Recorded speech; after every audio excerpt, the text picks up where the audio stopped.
How are you doing, everybody? Jonathan here, and in this video I'm going to answer a question that I get very often. That is, what is my thought on starting boot camps inside of a park, as a lot of trainers look to parks as their first destination to run their own business outside of their big box gym or outside of their studio. And that's the route that I took. I went from a big box gym to a park to eventually my own indoor facility.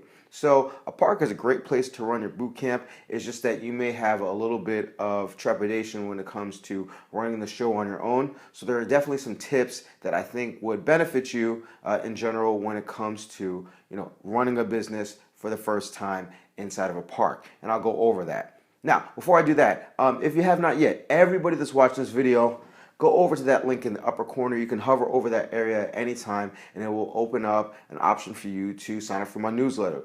Definitely sign up for my newsletter because I send out weekly articles that are short but very helpful to help you navigate the fitness industry. And also, if you just happen to stumble upon this video, I definitely recommend that you subscribe to this channel. All you got to do is click on the YouTube icon in the lower corner, and then it will automatically subscribe you. You won't even need to interrupt this video. Now, if you think you need extra help in terms of forming a syllabus, how to travel light, the equipment that you should buy, how to market your boot camp, I definitely recommend that you check out my Dumbbells to Dollars course, as I have an entire section dedicated toward running outdoor boot camps, where I'll go over the best equipment to buy at the best value, how to charge your clients, how to use space creatively with different pieces of equipment, and online marketing tips that will flood your boot camp with a lot of people interested in your services. And this is going to be in addition to tons of information on how to build a $100,000 fitness business, including how to get to the park point and how to get from the park to down the line owning your own facility.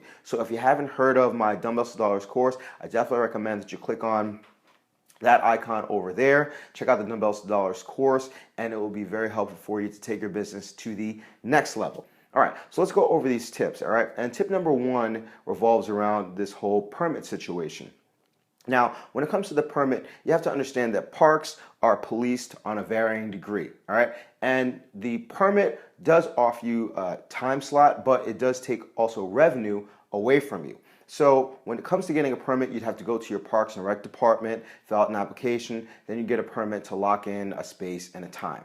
But they're going to ask for a percentage of the revenue that you make. Now, I tried to do this once when I first started my boot camp. I went to the town's Parks and Rec department, filled out the application, but the paperwork took forever. So I gave it 2 weeks and I said, you know what? I already put in the application. I'm going to run my boot camp, and whenever I get the permit, I'll get the permit. Now, I continued to run my boot camp, made money off of my boot camp. The permit never came, but I was never shut down, all right? So a couple of the next tips I'm going to give you are going to branch off of operating your boot camp without a permit and then saving that money that you'd have to give to the town, all right? So the next tip is going to revolve around sound. It's great to have sound for your boot camp because it's going to give a nice environment. However, you have to be mindful of if you're in a rural area and you have houses adjacent to the camp or the park, all right, especially if you're on a very early morning boot camp or late evening boot camp, you have to be mindful of two things: volume and lyrics, all right? If it's too loud, they're going to call the Parks and Recs department. They're going to shut you down. If the lyrics are offensive and there are kids in the area, they're going to call the Parks and Rec department. They're going to shut you down. So instrumentals are great ideas. Pop music is a great idea, but be mindful of the volume and the lyrics of the music that you play. Now, the next thing you want to be mindful of is the space that you're using. All right, so for the most part, if people see that you have an organized workout group going along, they're not going to interrupt you or try to jump in. Now, from my perspective, I personally wouldn't mind because I want to get as many people in my boot camp as possible.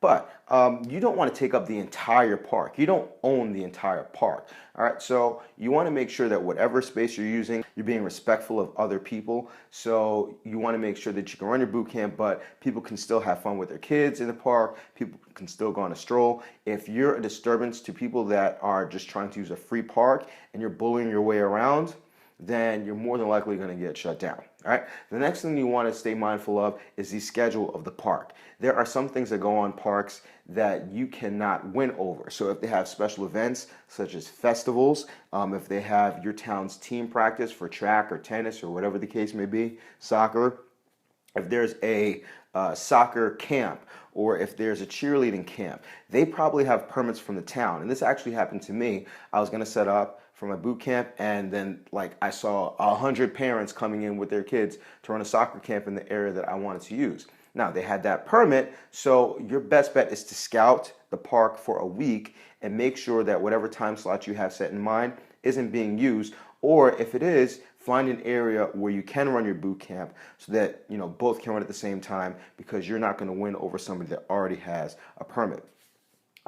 The next thing you want to be mindful of revolves around your clients, and that's going to be weather. All right, so if you have, let's say, a late evening boot camp, 6:30 p.m., you should let your clients know if there's a chance of rain by noon that you'll give them a yay or a nay for class, an hour beforehand. And that's just being smart so that people don't, say, well, I can't rely on this trainer. Because if they're coming to the boot camp and then, you're sitting in your car and you say, well, yeah, I'm going to cancel. That's frustrating. They could have done something else. So make sure that you let your clients know ahead of time if weather is something that may pose a problem.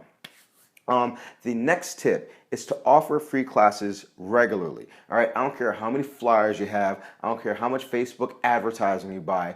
There's going to be almost nothing better than people being able to come to your class for free and then try it out. All right, so I would say do it, once a week.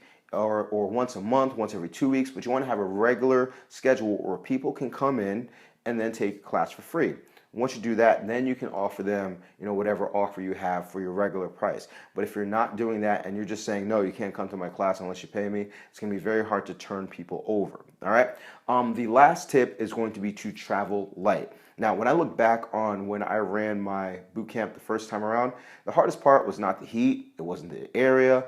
It wasn't, the energy aspect. It was lugging weights from my car all the way to the workout area. All right. And the argument can be that, you can have your clients bring their own weights, and that's somewhat true, but at the same time, most people are only going to bring one pair of weights, so they're only going to bring 3-pound dumbbells, or they're only going to bring 5-pound dumbbells. And you may not be sure of who's going to bring weights and who's not going to bring weights, so you don't want to rely completely on the clients to bring the dumbbells. Not completely. And you can also say, well, I'll just have the clients come to my car and they can all grab a pair of dumbbells for me. And while you can do that, I think it speaks much better to the business organization and presentation sake if people can just walk in and then see the boot camp set up. So nowadays, if I'm going to run an outdoor boot camp, I'm going to travel very light. I'm going to use equipment that I can stick all in a duffel bag and I can set up so that when the clients get there, then they can just run the boot camp, and it's as versatile and as effective as any other boot camp that you'd find with dumbbells. All right. So those are going to be your tips. Don't sweat the permit. Be mindful of sound. Be mindful of schedule. Be mindful of space. Be mindful of weather. Offer free classes often, and learn to travel light. All right. So I hope you found this video helpful. If you have any questions or comments, obviously comment below. I'm going to do my best to make sure that I can get videos up every week. But if you haven't liked my Facebook page, make sure to go over to facebook.com/JonathanFitPro. And as always, check out the newsletter. So I'll hopefully be back next week, as long as you remember to eat healthy, hydrate, drive safe. Stress levels low, get rest. Don't slap anybody. Love your clients, they'll love you back. I will see y'all tomorrow or the next day, and you have a good one.